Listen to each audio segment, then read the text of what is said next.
7h, 10h sur Radio Courtoisie, ligne droite, Maud Koffler. Et oui, c'est l'heure de notre vidéo avec Didier Maisto. Bonjour Didier. Bonjour à tous, bonjour Maud. Et nous attendons Jean Lassalle qui n'est pas encore dans le studio. Il est en transhumance, je crois. Oui. Il vient de loin, faut dire. Voilà. Bon, alors, avec qui nous allons évoquer évidemment ce grand mouvement de contestation des agriculteurs qui prend de l'ampleur. On va parler de tous ces blocages, des revendications des agriculteurs, de l'Europe. Faut-il quitter l'Europe, oui ou non? Didier Maisto, d'ailleurs, avez-vous un avis là-dessus? Oui, moi, vous savez, ça fait pas mal d'années, depuis 92, ça ne nous rajeunit pas, que je me suis engagé contre cette Europe de Maastricht. Vous n'étiez pas né, cher Maud. Non, pas encore. Voilà, ça c'est pas une bonne nouvelle pour moi en tout cas.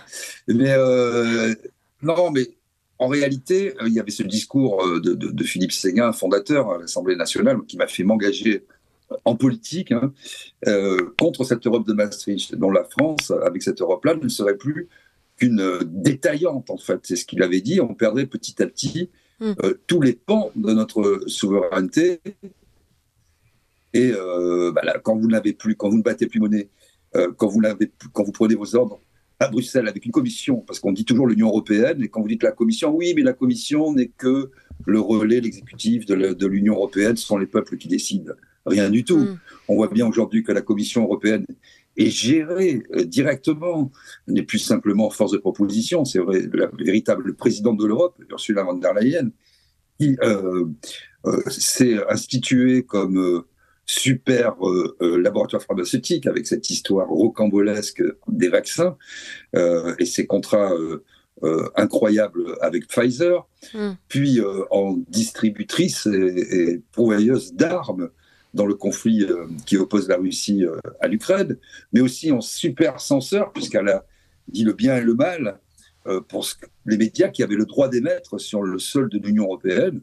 J'en veux pour preuve RT France, dont la rédaction était française, avec des journalistes français, à carte de presse française. Moi, j'y ai travaillé, j'avais 2 émissions, j'étais entièrement, totalement et complètement libre. On pouvait même critiquer Vladimir Poutine à l'antenne. Je n'ai jamais reçu le moindre ordre, la moindre indication. Il n'y avait ni censure ni autocensure. Mais, n'est-ce pas, ce sont les ingérences, paraît-il, de pays étrangers. Quand on voit ce qui arrive à BFM avec l'affaire Mbarki, on se pose un certain nombre de questions sur les ingérences. Et quand on voit aussi les actionnaires, dont M. Drahi, dont on ignore absolument d'où provient la fortune, qui se balade en permanence avec un chéquier au bout des doigts, qui est au bout des droits, tiens, c'est intéressant comme lapsus, qui est ça vaut un tweet, ça. Ouais, ça vaut un tweet, et dont j'avais dit d'ailleurs à l'occasion d'une de mes sorties au CSA, puisque j'avais candidaté à l'obtention d'une chaîne lors de la dernière salve des chaînes d'infos, qu'en 2024-2025, M. Drahi ferait face au mur de la dette et que lui donner des chaînes était pure folie. Qu'est-ce qu'ils ont fait? Ils lui ont donné toutes les chaînes, évidemment. Ouais. Donc on ne peut pas chérir les causes dont on regrette, dont on déplore les effets, comme disait quelqu'un, et c'est pourtant ce qu'on fait. Et donc cette Europe, quand on regarde la PAC, qui est, je dirais, le système le plus corrompu au sein de l'Union européenne, qui est déjà une organisation très corrompue, la PAC, vous remplissez des papiers à longueur de temps, dans des pays parfois qui obtiennent des subventions énormes, où il n'y a ni vache, ni cochon. Voilà, donc on a transformé les paysans en fonctionnaires maltraités. Ce sont des gens qui veulent vivre du fruit de leur travail, qui en ont marre. Il y a un tiers des agriculteurs qui gagnent 300 € par mois. Le nombre des agriculteurs a été divisé par 4 ces 40 dernières années. Et en 10 ans, nous avons perdu 101 000 fermes.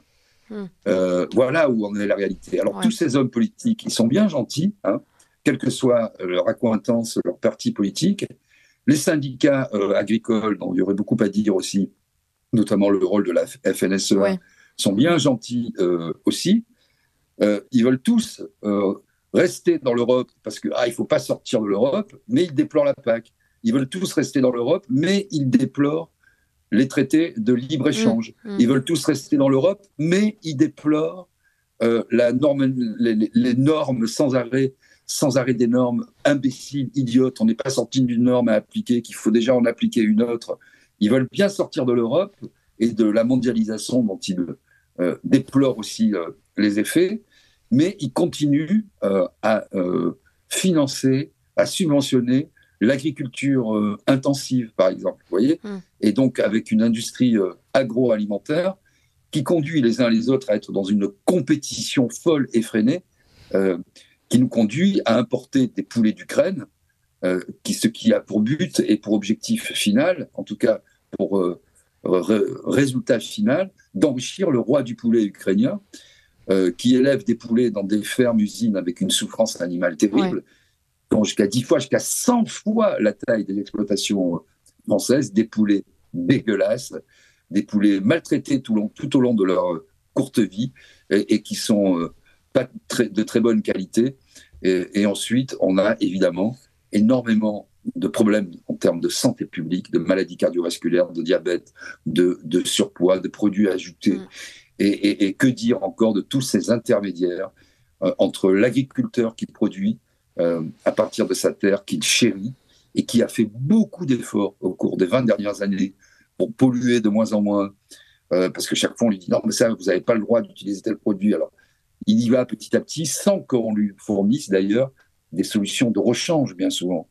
Voilà la réalité. Alors moi il y a une dernière chose qui me fait, il y en a tellement, mais on ne va pas être trop long, mais ce qui me fait bondir aussi, et quand j'entends d'ailleurs un responsable agricole qui fait de la politique, qu'on a interviewé à Agen, qu'on a pu voir sur une chaîne d'information, et qui prend, on lui dit, mais c'est un peu, est-ce que ça va être un peu comme les Gilets jaunes, et il tape à bras raccourcis ce monsieur sur les Gilets jaunes en disant non, mais nous, c'est autre chose, nous, on travaille. Ouais. Alors, j'ai retrouvé ce matin, et j'ai tweeté, je vais vous donner ces quelques chiffres, une étude, on ne pourra pas m'accuser d'être partisan, une étude de l'Institut Montaigne, les amis de M. Macron, des libéraux, qui avait fait une étude très intéressante avec le sondeur ILAB, fin 2018, décembre 2018, janvier 2019, sur un très gros échantillon de la population française et des Gilets jaunes. Et que nous disait cette étude, fort bien faite, que les Gilets jaunes étaient des actifs, des travailleurs, plus 5 points par rapport à leur poids dans la population française. Des travailleurs des classes populaires, cette fameuse classe moyenne basse dont on nous rebat les oreilles tous les jours, dont M. Attal s'est fait la spécialité avant de devenir docteur S agricole. Les Gilets jaunes étaient majoritairement des ouvriers, 26%, c'est-à-dire plus 9% par rapport au poids des ouvriers dans la société française. Des employés, 21%, c'est-à-dire plus 4%. Des retraités, CSP, moins 17%, ce qui est exactement le chiffre de la société française. Ils vivaient où ? Dans des communes rurales. Je suis au regret de le rappeler à ce monsieur. 28% vivaient dans des communes rurales, plus 5% par rapport à la moyenne française. Et les petites villes et aussi des grandes villes.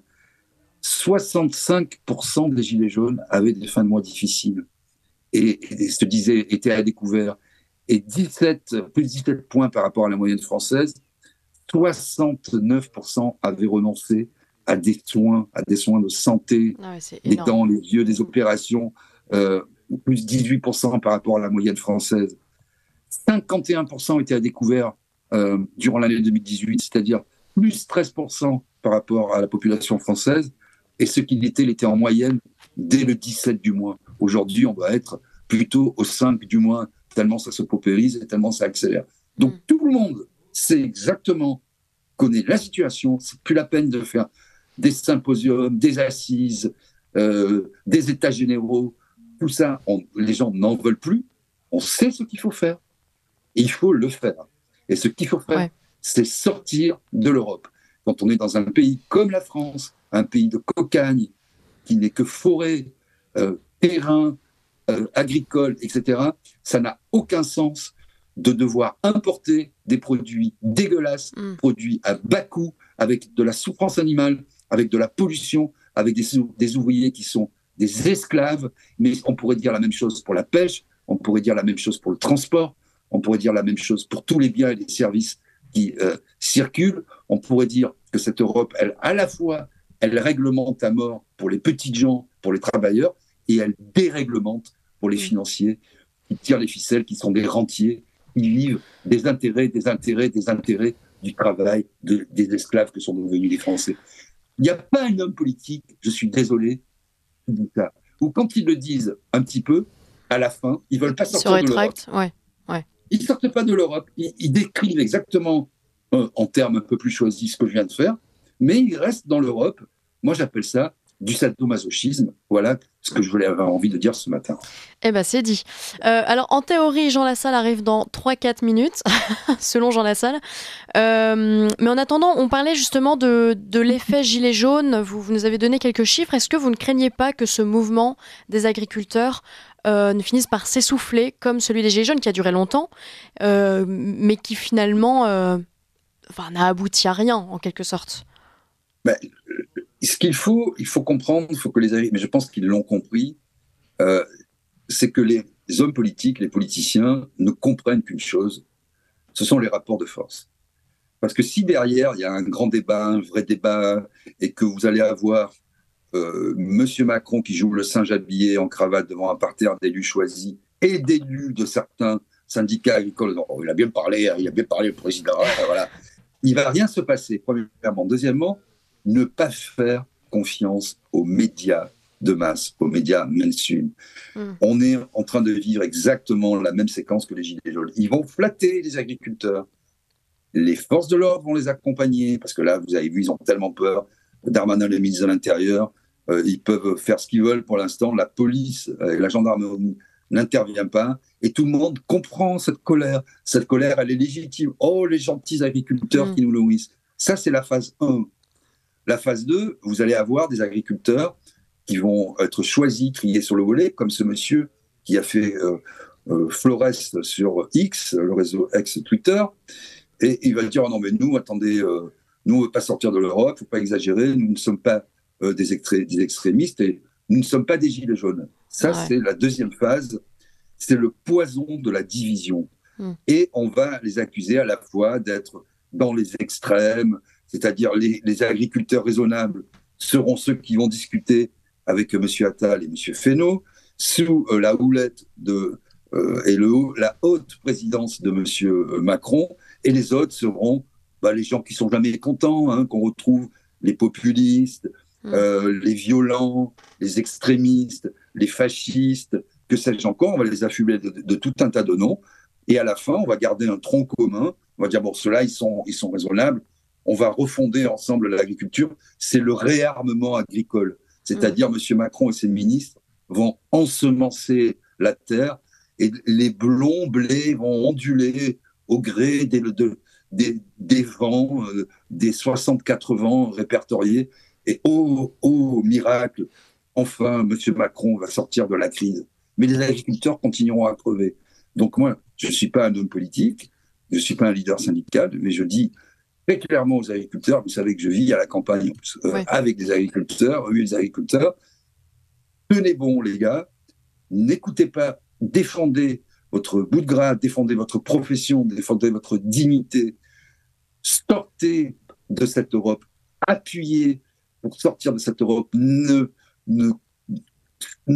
n'acceptez plus cette PAC qui vous fonctionnalise, n'acceptez plus ces normes qui font de vous des esclaves de l'écriture. J'ai un copain qui est agriculteur à côté de Mortagne-au-Perche, pour donner une ville qu'on connaît un peu, qui a des bêtes. Il passe son temps à remplir des carnets. La moitié de son temps, il remplit des carnets pour savoir la bête, etc. Il a brossé à 8h, à 8h15 pour la traçabilité. Non, mais à un moment, voilà, quoi. Je veux dire, les bêtes, elles sont dehors, elles sont nourries correctement, elles sont en plein air, elles sont en pleine forme. Qu'il y ait des contrôles vétérinaires et sanitaires, c'est une chose, mais qu'on transforme les agriculteurs en technocrates de la PAC, non. Donc, que les gars tiennent bon, que les familles tiennent bon et ne se nourrissent pas, c'est le cas de le dire, de promesses qui n'engagent et c'est pas Jean Lassalle qui vient d'arriver et qui a laissé ses bêtes dehors, il vient de finir sa transhumance pour finir boulevard Murat, c'est pas le cher Jean Lassalle qui va me contredire. Eh bien non, Jean Lassalle est avec nous. Bonjour Jean Lassalle. Bonjour chère Maud, bonjour à toutes et tous, chers amis, et Bloqué pardon par pour les ce agriculteurs retard. Comment? Non, c'est-à-dire que les taxis, impossible de trouver. Ouais. Et d'ailleurs, le taxi, on écoutait votre émission. Ah, excellent. André Dassari, merveilleux. Et vous avez parlé de toutes les familles qui étaient en dessous de zéro à la fin du mois. Il m'a montré, tout de suite, il m'a montré son compte en banque. Le taxi à lettres, Fabrice. Moins 450 € et il est à son compte. Il a montré sa maman qui a eu la retraite à 67 ans. Elle est à moins de 100 €. Voilà, ça illustre, ça me fait rattraper un peu de retard. Je suis désolé, cher. Il n'y a aucun problème, j'en ai ça. N'hésitez pas à mettre le casque pour entendre Didier Maisto qui est en visio avec nous. Oui. Alors Jean Lassalle, je rappelle que vous étiez député des Pyrénées-Atlantiques. Vous êtes président du mouvement Résistons. Et avec cette actualité, on ne peut évidemment pas passer à côté de votre regard, de votre analyse sur les causes de ce ras-le-bol. Alors d'abord, je voudrais vous faire réagir à la réaction de François-Xavier Bellamy, que nous avons appelé hier. Je rappelle que François-Xavier Bellamy est député européen et tête de liste des Républicains aux élections européennes. Je vous propose de l'écouter et de réagir ensuite. La crise agricole qui touche le pays est évidemment extrêmement préoccupante. J'étais aujourd'hui même dans l'Oise rencontrer des agriculteurs. Je le fais régulièrement depuis le début de ce mandat et je crois que jamais de ma vie je n'avais entendu une telle détresse. C'était aussi l'expérience d'Anne Sander qui, elle, est dans notre délégation en commission de l'agriculture, qui a mené la bataille pour l'agriculture française au cours des dernières années et qui me disait elle aussi n'avoir jamais vécu une telle situation de sa vie. Nous avons rencontré des agriculteurs qui nous ont parlé avec des sanglots dans la voix de l'épreuve qu'ils traversaient, de la détresse qu'ils vivent, du mépris qu'ils ressentent aussi, parce que derrière la multiplication des règles, des contraintes, de la complexité, c'est non seulement pour eux l'impossibilité de faire leur travail et de vivre de leur travail, mais c'est aussi le sentiment d'une forme de défiance, une défiance qu'ils vivent très, très douloureusement parce qu'elle, évidemment, elle dit en réalité qu'ils sont coupables de tenter de produire ce qui nous nourrit. Au Parlement européen, au cours des dernières années, nous aurons bataillé contre cette dérive depuis maintenant 5 ans. En 2020, c'est-à-dire il y a 4 ans aujourd'hui, nous alertions sur le danger majeur que représentait la stratégie Farm to Fork, cette stratégie européenne dont l'effet affiché était la décroissance de notre agriculture. Eh bien, elle a été en réalité mise en œuvre avec le soutien manifesté par une alliance hétéroclite qui réunissait au Parlement européen les groupes de l'extrême gauche jusqu'aux élus macronistes qui se sont associés ensemble pour porter cet agenda de décroissance environnementale. C'est évidemment une folie et nous avons réussi par des batailles déterminées. Certains protestent mais ne travaillent pas. Nous avons tout fait pour faire en sorte que soit évité le pire. Nous avons réussi à éviter notamment les 10% de gel des surfaces agricoles que le texte sur la restauration de la nature voulait imposer aux agriculteurs. Nous avons réussi à éviter bien des mesures contraignantes extrêmement dangereuses qui seraient intervenues dans un nouveau règlement sur les pesticides. Tout cela a été possible grâce à la résistance du PPE et la résistance en particulier de notre délégation LR au Parlement européen. Nous continuons cette bataille, mais j'espère que demain nous pourrons revenir plus nombreux pour pouvoir obtenir que la majorité change substantiellement. Le texte Restauration de la nature, qui était le plus problématique, a été adopté malheureusement, en ayant été heureusement vidé d'une partie de ses éléments les plus problématiques, les plus inquiétants. Il a été adopté par une majorité de 12 voix près sur 700 votants, 700 députés européens. Et ce texte donc est passé à 12 voix près. On voit à quel point il suffirait de peu de choses pour qu'on retrouve le bon sens, pour qu'on retrouve l'occasion de travailler dans la bonne direction et pour qu'on redonne à ceux qui nous font vivre les moyens de vivre décemment de leur travail. Jean Lassalle, quelle est votre réaction lorsque vous écoutez François-Xavier Bellamy ? J'ai beaucoup aimé François-Xavier Bellamy lors de sa dernière campagne, qui était la première. Là, je le trouve un peu juste, parce que aujourd'hui, il n'était pas responsable. Il nous dit tout ça. Mais les Français, lors du dernier référendum sur l'Union européenne, ont voté non à presque 54%. Qui c'est qui nous a réunis tous? J'y étais, un congrès à Versailles, 7 ou 8 mois après, pour aller dire le contraire du peuple français. C'est M. Sarkozy. Voilà. Donc je pense qu'ils font partie de la même famille. Donc je pense que ça fait partie des choses qu'il faut remettre aussi au goût du jour. Ça ne peut pas durer. Ça commence aussi par là. Alors, remettez votre casque, Didier Maistre va certainement vous poser une première question. Oui, Jean Lassalle, on se connaît un peu. Je sais que vous êtes un homme qui a une parole libre et toujours assez forte. Vous voyez, je disais en préambule, avant que vous n'arriviez, que finalement, ce que vous venez de résumer aussi, que ces politiciens font des discours larmoyants a posteriori, mais qui ne luttent pas contre les causes qu'ils déplorent. Cette Europe, on sait exactement comment elle fonctionne. Alors moi, je veux bien que ce soit la faute de l'extrême gauche et de l'écologie, et qu'il faille pas geler les terres, tout ça. Enfin, le problème n'est pas du tout là. C'est un problème, je ne le nie pas. Il est infinitésimal par rapport à l'ensemble du problème. Surtout quand on est dans un modèle d'agriculture intensif, c'est pas un problème de geler 8, 3 ou 4% des terres. Le problème, c'est évidemment la PAC, qui est largement corrompue, comme vous le savez. Le problème, ce sont les intermédiaires, avec les agriculteurs qui ne peuvent plus vivre décemment du fruit de leur travail. L'industrie agroalimentaire et la mondialisation, qui obligent les gens à être dans ce mode de production absolument intensif et débile, dans un pays de cocagne comme la France, où l'on pourrait vivre en autarcie, qui était d'une certaine manière, il y a encore quelques années, le grenier de l'Europe, et qu'on a fonctionnalisé les agriculteurs, les paysans, pour les rendre esclaves d'une production effrénée. C'est ça la vérité. Pourquoi il n'y a pas un homme politique aujourd'hui, clairement en France, puisqu'il y a la campagne des européennes qui dit il faut sortir de cette Europe. Alors Jean Lassalle va répondre dans un instant, voilà. Parce qu'il est 9h et c'est l'heure du bulletin d'actualité avec Adèle Rosner. Ligne droite. Très haut, il y a une place pour nos idées. Vue de haut. Didier Maistre, je vous rends la parole. Oui, je disais en fait, une fois qu'on a fait tous ces constats, parce que tout le monde sait exactement ce qu'il faut faire et quelles sont les causes qui conduisent à ces situations dramatiques, n'est-il pas temps maintenant de sortir enfin de cette Europe plutôt que de dire je désobéis à tel traité, ce qui est des trucs impossibles. Je n'applique pas le traité de libre-échange, je n'applique pas cette partie de la PAC.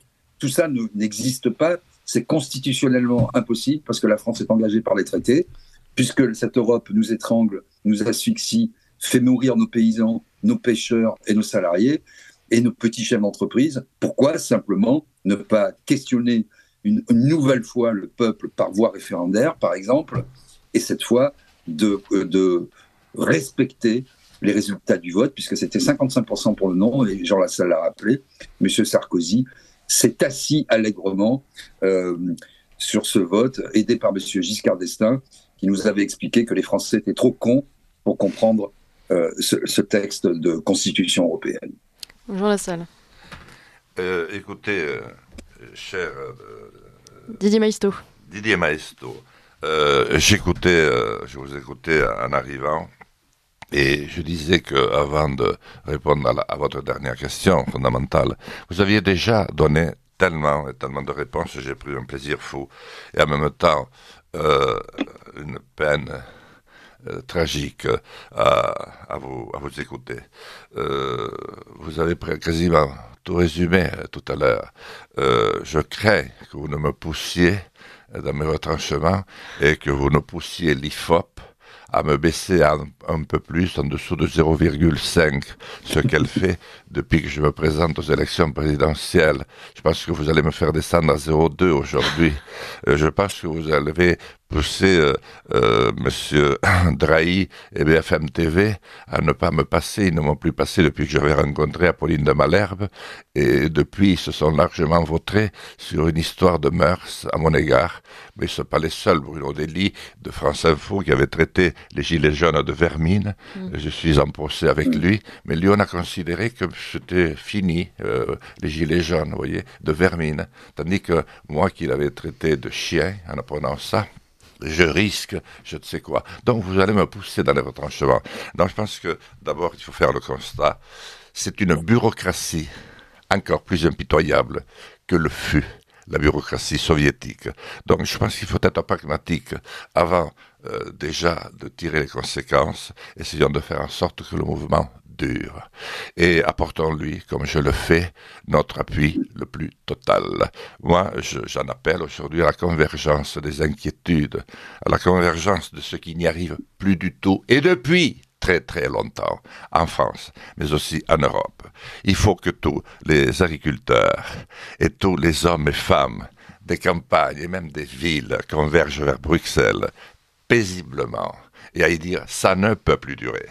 C'est la seule manière de faire évoluer un contexte dans lequel nous, hommes politiques, et aujourd'hui, vous, journalistes, pour la plupart, je ne vous mets pas dans le lot, mais l'immensité des journalistes, ne sommes qu'un théâtre d'ombre dans lequel on ne dit que des choses fausses.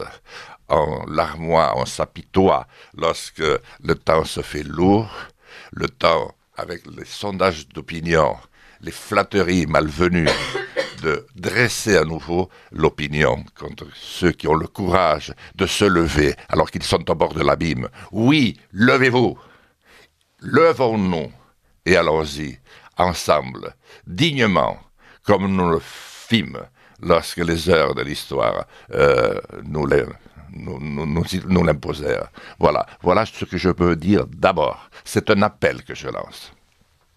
On a beaucoup critiqué la FNSEA, Jean Lassalle, ces derniers jours. Avez-vous le sentiment que cette fédération fédère justement, qu'elle parle véritablement au nom du monde paysan ou pas du tout? Écoutez, c'est trop facile aujourd'hui, ce serait trop facile de ma part.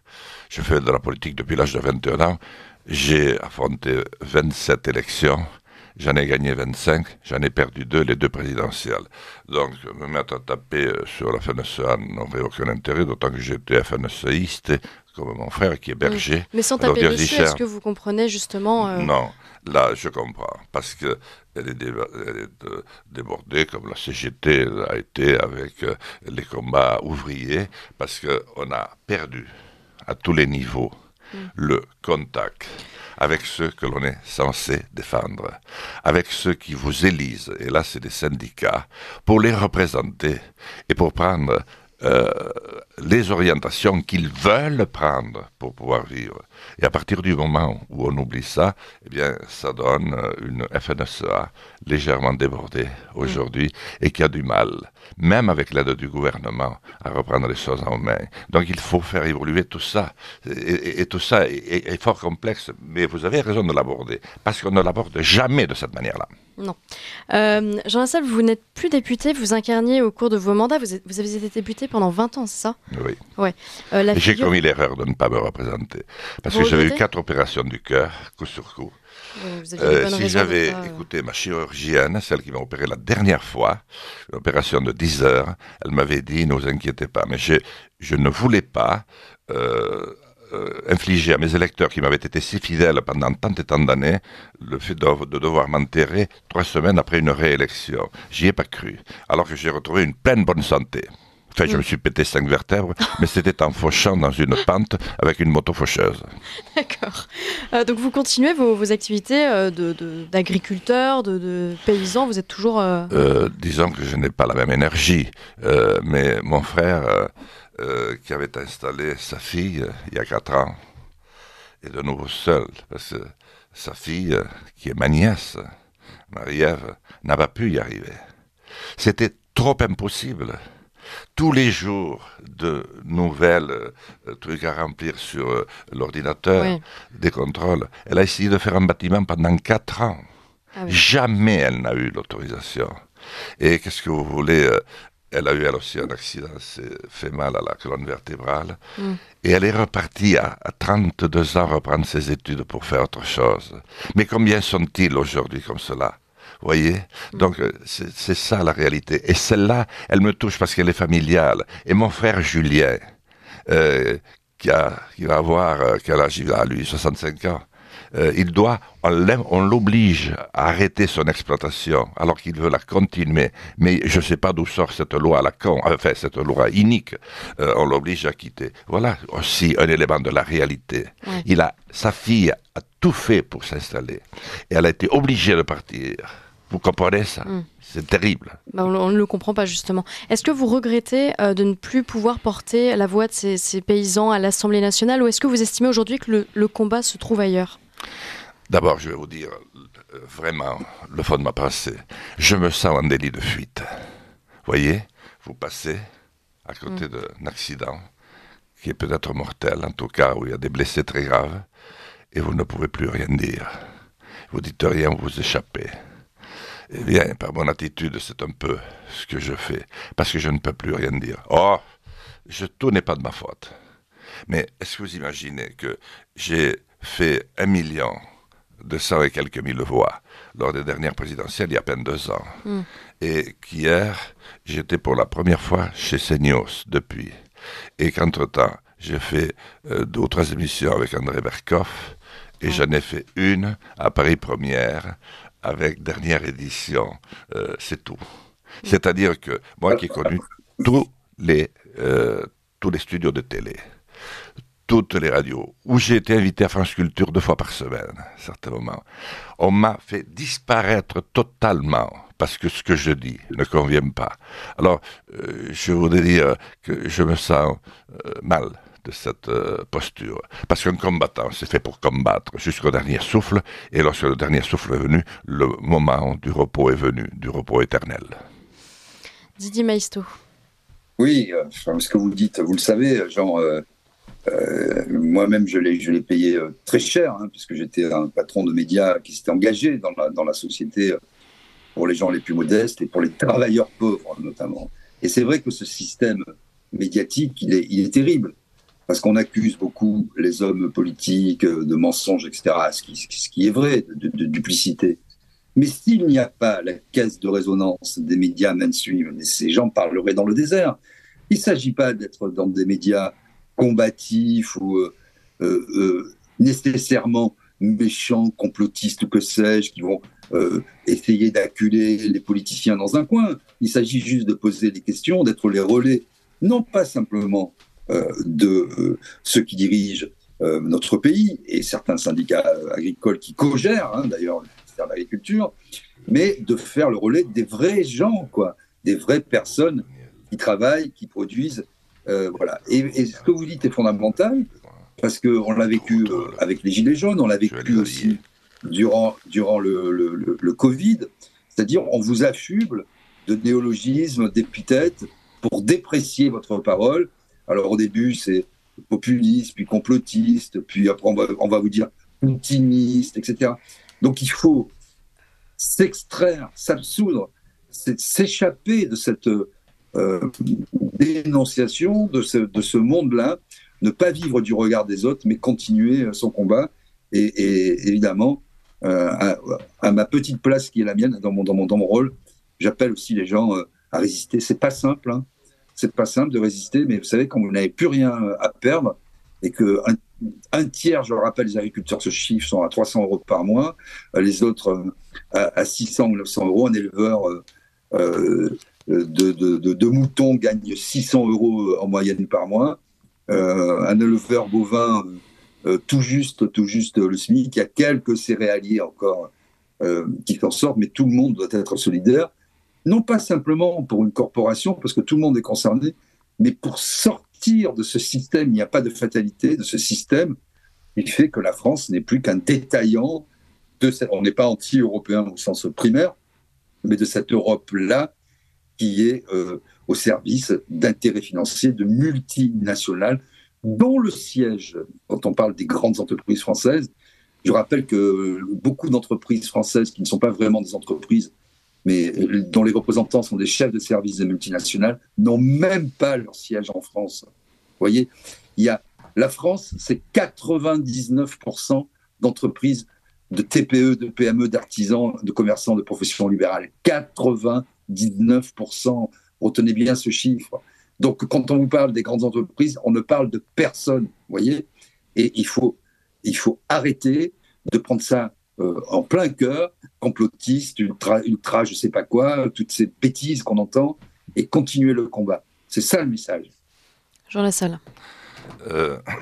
Écoutez, je crois que ce que j'ai de plus juste à faire aujourd'hui pour ne pas sombrer dans tout ce que vous avez dépeint, en me souvenant que j'étais 20 ans député, que je suis resté 42 ans maire, 36 ans conseiller départemental, que j'étais chef d'entreprise, parce que j'étais berger auparavant, puis je suis devenu ingénieur conseil sans être ni ingénieur ni conseil, mais j'ai eu 15 salariés pendant 30 ans.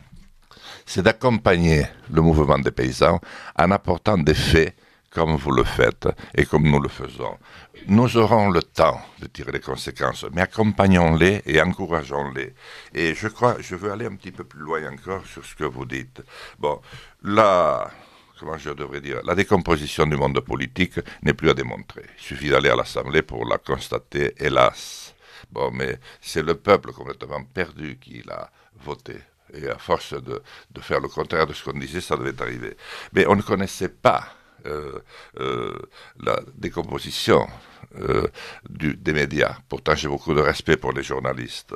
Mais vous voyez, qui aurait écrit un jour qu'au pays de la Déclaration des droits de l'homme, Déclaration universelle des droits de l'homme et du citoyen, M. Bernard Arnault, son gendre, M. Niel, patron du Monde, M. Drey, dont nous avons déjà un petit peu parlé, et l'immense Bolloré pour la suite, serait chargé avec la merveilleuse France Télévisions, qui est, paraît-il, la télévision nationale, et France Inter aussi, d'informer, je dis bien d'informer, est-ce que c'est informer, je ne sais pas, l'ensemble de la France. Non, donc il faut aussi que les agriculteurs sachent qu'il y a des hommes de la politique qui ont fait de la politique toute leur vie et qui peut-être aspirent à reparler à nouveau parce qu'ils ont le sentiment d'être en délit de fuite, qui comprennent ce qu'ils vivent et qui dénoncent à l'avance ce qui va se reproduire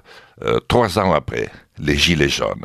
Donc, je veux vous accompagner dans ce mouvement et, chers amis agriculteurs, rejoints ce matin par les taxis, c'est le taxi qui me l'a dit à Toulouse, et par tous ceux qui vivent dans des territoires où il n'y a plus de maternité, dans des territoires où il n'y a plus d'école, où des mères pleurent, des mères de maman, de famille, mais des mères de communes qui n'ont plus aucun pouvoir parce que là, c'est pas l'Europe, c'est la France. Nous leur avons tout retiré pour faire d'immenses communautés de communes où il n'y a plus aucune vie. Malheureusement, on doit déjà mettre fin à cet entretien. Alors, dans votre délit de fuite, Jean Lassalle, on a quand même réussi à vous avoir ce matin. Merci d'avoir accepté notre invitation. Merci à vous. Vous étiez député. Vous êtes vraiment courageux de m'inviter. Non, attendez, je crois pas.